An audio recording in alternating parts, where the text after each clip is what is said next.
আসসালামু আলাইকুম, আমি জরিনা। আপনারা দেখছেন জরিনা রান্নাঘর।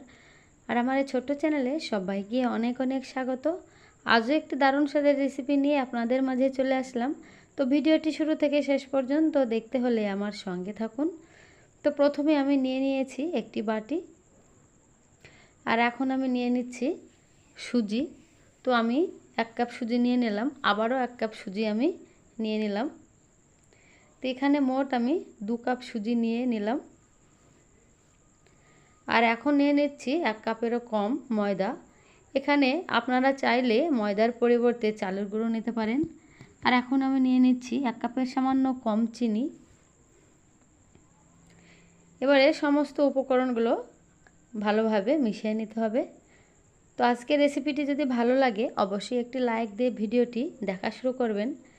আর চ্যানেলে নতুন বন্ধু হয়ে থাকলে প্রথমে চ্যানেলটিকে সাবস্ক্রাইব করে বন্ধু হয়ে আমার পাশে থাকবেন। আর ভিডিওটি স্কিপ না করে বা টেনে টেনে না দেখে শুরু থেকে শেষ পর্যন্ত দেখবেন। আর এই রেসিপিটি বাড়ির ছোট থেকে বড় সকলের ভালো লাগবে। আর এখন আমি নিয়ে নেব পরিমাণ মতো লবণ।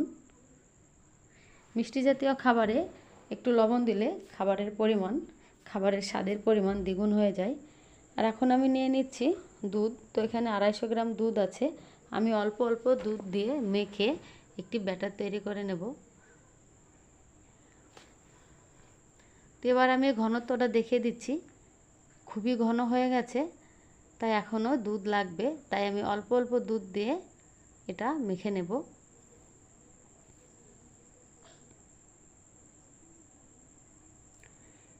অল্প অল্প দুধ দিয়ে আমি খুব ভালোভাবে মেখে নিয়েছি এবং একটি পাতলা ব্যাটার তৈরি করে নিয়েছি।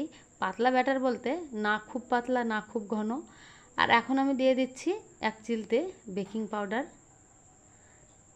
বেকিং পাউডার দিয়ে আরও 2 মিনিট আমি খুব ভালো করে মাখিয়ে নিলাম। এখন আমি চলে এসেছি উনুনের কাছে। তো তেল আগে থেকে আমি গরম করে নিয়েছি, আমি মিডিয়াম ফ্লেমে রেখে দিয়েছিলাম। তো এখন আমি একটা একটা করে ছেড়ে দিচ্ছি, মানে একটা করেই ভেজে নিতে হবে।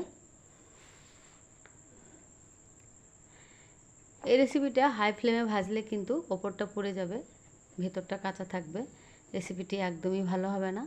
তো হয়ে গেছে, এবার আমি তুলে নিলাম। আবারও আমি একটা ছেড়ে দিলাম।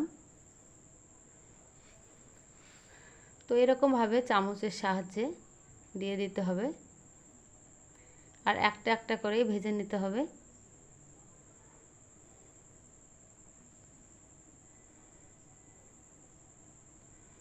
তো এইরকম নতুন নতুন রেসিপি পেতে আমার চ্যানেলটিকে সাবস্ক্রাইব করুন আর আমার সঙ্গে থাকুন।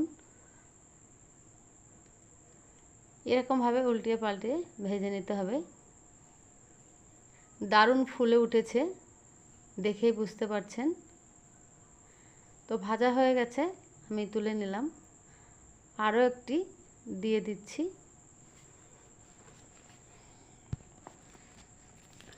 তো আরও একটি আমি তেলের মধ্যে দিয়ে দিলাম। এরকমভাবে খুন্তি দিয়ে ওপরে তেল ছড়িয়ে দিতে হবে, যেহেতু আমার তেলের পরিমাণটা কম আছে আজকে। বেশি তেলের পরিমাণ থাকলে এভাবে খুন্তি দিয়ে ছড়ানো লাগবে না। তো এরকম সবগুলো আমি একইভাবে ভেজে নিলাম এবং প্লেটে আমি সাজিয়ে নিয়েছি। তো রেসিপিটি কেমন হয়েছে অবশ্যই কমেন্ট করে জানাবেন। আর শুধু কমেন্ট করলেই হবে না, বাড়িতে বানিয়ে সকলকে খাইয়ে অবশ্যই কমেন্ট করবেন যে কেমন হয়েছে।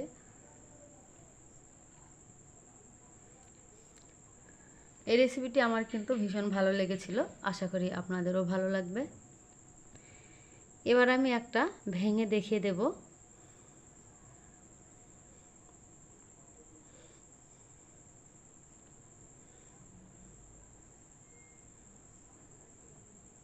তো এতক্ষণ আপনারা দেখছিলেন জরিনার রান্নাঘর। আর আজকের মতো ভিডিওটি এখানে শেষ করলাম। দেখা হচ্ছে আগামী দিন নতুন কোনো রেসিপি নিয়ে।